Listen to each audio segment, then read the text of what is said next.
Chacun de nous respire à cet instant à cause de l'Éternel qui est assis dans les cieux et qui nous donne le souffle de vie et nous accorde la vie. Père, accorde-moi maintenant et pour les prochaines minutes de rendre justice à ta parole, d'apporter la gloire à ton nom, de sorte que chacun de nous s'en aille d'ici avec une meilleure compréhension de Jésus. C'est en son nom que nous avons prié. Amen. Quand vous êtes seul et qu'il n'y a que vous, le Saint-Esprit et ce livre qu'est la Bible, j'espère sincèrement que vous avez ce genre de moments.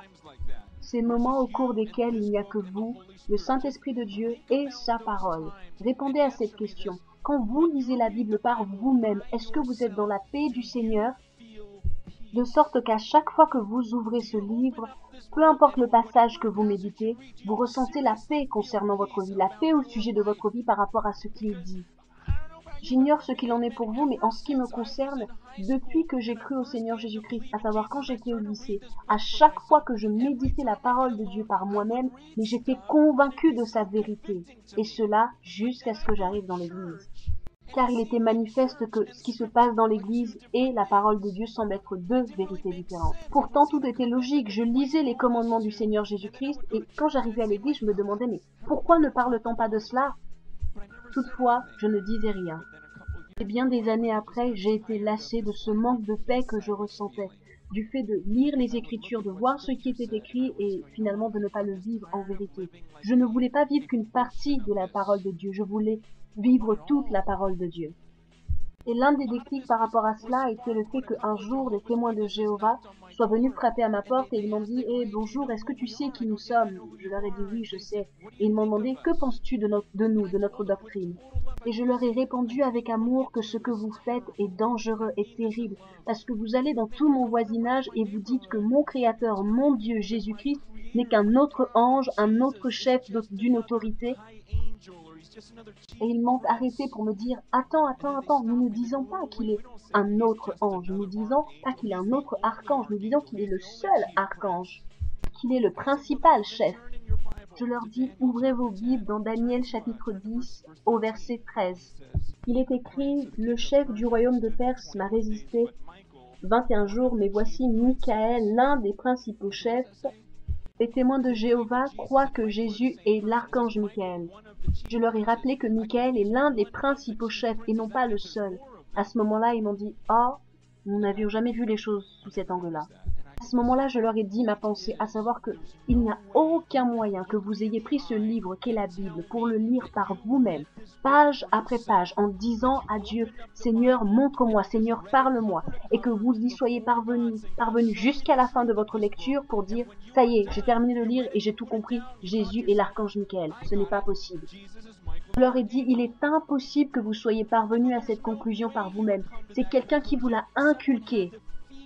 Enfin, je leur ai dit, je ne vais pas rester ici devant ma maison pour vous donner encore une autre doctrine, un autre enseignement, mais je vous en supplie, rentrez chez vous, prenez ce livre qu'est la Bible et lisez-le par vous-même, vous seul, avec le Saint-Esprit, et lisez-le et laissez Dieu vous enseigner, et vous verrez avec quoi vous sortirez, vous verrez ce que vous comprendrez à la fin de cela, après avoir lu par vous-même. Ils m'ont répondu, nous avons vraiment appris quelque chose aujourd'hui. Et je leur ai dit, j'espère sincèrement, j'espère que vous allez considérer et faire ce que je vous ai dit, parce que nous parlons de l'éternité. Ensuite, je me suis dit, attends une seconde, est-ce que j'ai été juste envers eux? L'ai-je déjà fait moi-même? Me suis-je déjà assis avec la Bible pour dire à l'Éternel, Seigneur, enseigne-moi toi-même? Ou alors ce en quoi je crois, est-ce l'enseignement que j'ai reçu dans l'Église? Serais-je toujours convaincu de la même manière si je lisais la Bible par moi-même, si je la méditais par moi-même?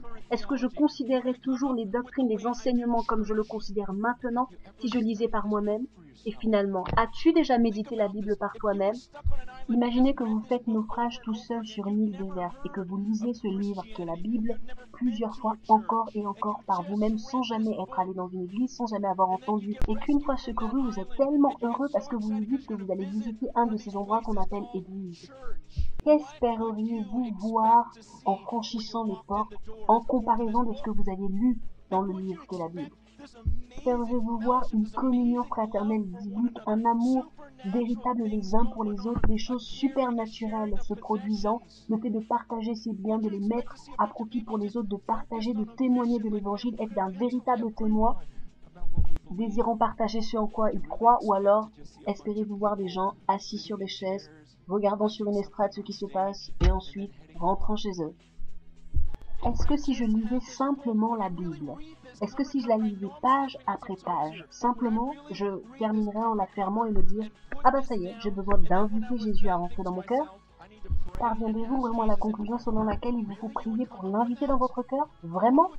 Ou alors en lisant les paroles de Jésus, vous direz-vous « Mais j'ai besoin de me repentir, de me détourner de mes péchés, de me tourner vers Christ et de le suivre et j'ai besoin que son Saint-Esprit vienne en moi. » afin de me changer pour que je sois quelqu'un d'autre, car je n'ai vu nulle part dans les Écritures une personne en qui le Saint-Esprit est venu, qui a été baptisée par le Saint-Esprit sans qu'elle le sache, parce que c'est une expérience extraordinaire, parce que l'homme change.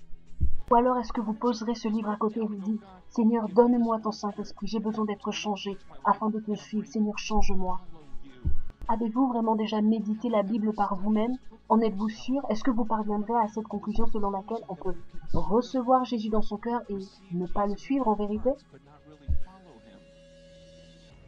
Quand j'étais jeune, nous avions l'habitude de jouer à ce jeu qui consistait à suivre le leader. Vous en souvenez-vous? Quand le leader, le chef, saute, tout le monde saute. Tout ce que le leader fait, tout le monde le fait. Sauf que dans l'Église, nous avons inversé les règles du jeu. Pour suivre Jésus, et cela est terrible parce que pour nous, maintenant, le suivre ne signifie pas faire ce qu'il fait, mais simplement le faire dans sa tête, dans son cœur. Comme un enfant assis dans le canapé et qui dirait à sa mère « Maman, je t'obéis dans mon cœur ». Nous jouions aussi au jeu Jacques a dit. Vous en souvenez-vous? Jacques a dit touche ta tête et tu touchais ta tête. Sauf qu'avec Jésus, quand Jésus dit, nous avons changé les règles. Ainsi, quand Jésus dit quelque chose, les choses sont totalement différentes. Tout ce que nous avons à faire, c'est de le mémoriser. Voyez-vous, chez moi, quand je dis à ma fille de ranger sa chambre, elle ne vient pas vers moi quelques heures plus tard pour me dire « Papa, j'ai mémorisé tout ce que tu m'as dit. Tu as dit, Rachel, range ta chambre. » Elle comprend les choses mieux que cela. Elle ne me dit pas non plus « Eh papa, j'ai mémorisé ce que ça voulait dire en grec, je l'ai étudié. » Ni encore « Papa, mes amis sont venus chez moi et nous avons étudié en quoi consisterait le fait de ranger ma chambre. » Non. Nous avons tout changé parce que quand on lit ce que dit Jésus, nous devons renoncer à nous-mêmes, prendre notre croix et le suivre. Si quelqu'un veut venir après moi, qu'il renonce à lui-même, qu'il se charge de sa croix et qu'il me suive. Alors j'ai simplement commencé à regarder à ce que dit la parole de Dieu. Je suis quelqu'un de très simple. Je ne suis pas le genre de personne qui va réfléchir et se dire tel temps signifie la conjugaison, tel temps signifie ceci. Non, non, non, j'ai simplement commencé à regarder à ce qui est évident. Jésus a dit « Allez et faites de toutes les nations des disciples ». Or, 99% des membres de la chrétienté n'ont jamais fait de disciples. Et il nous dit de les baptiser au nom du Père, du Fils et du Saint-Esprit. Or, 99% des membres de la chrétienté n'ont jamais baptisé personne. Alors que c'est clairement ce qu'il nous demande de faire. As-tu déjà médité, étudié la Bible par toi-même?